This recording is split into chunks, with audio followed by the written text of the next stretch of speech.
रात का सन्नाटा था, हर तरफ हो का आलम।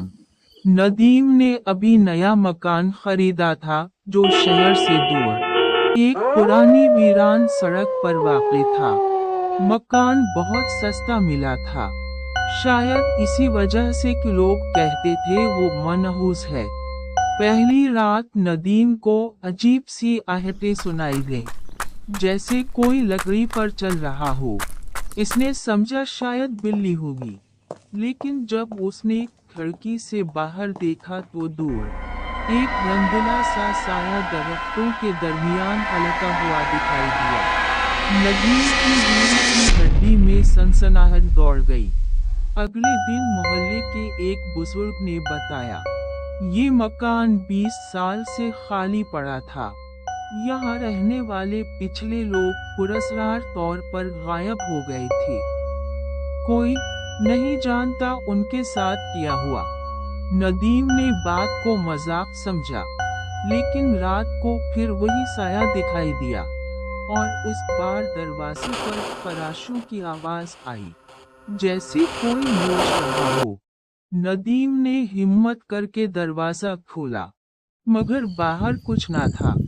फर्श पर मिट्टी में पंजों के निशान थे, इंसान जैसे मगर बड़े और अजीब। तीसरी रात नदीम को ख्याल आया कि कोई औरत सफेद लिबास में इसके कमरे में खड़ी है और इसके लब हिल रहे हैं, मगर आवाज नहीं आती। जब वो चीख कर जागा तो कमरे की खिड़की खुली हुई थी, हालांकि सोने से पहले वो बंद कर चुका था। अब नदीम डरने लगा। इसने मौलवी साहब को बुलाया। मौलवी ने मकान में दाखिल होते ही कहा, यहाँ किसी नापाक चीज का साया है, तुम्हें यहाँ नहीं रहना चाहिए। नदीम ने उनकी बात न मानी।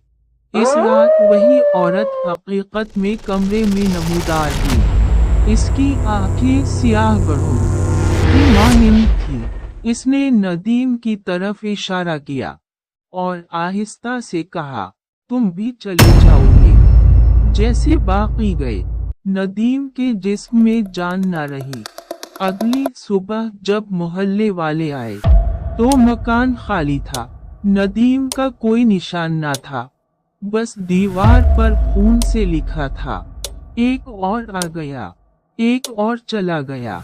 तब से वो मकान वैसा ही खड़ा है, मगर अब लोग इस तरफ रुख भी नहीं करते।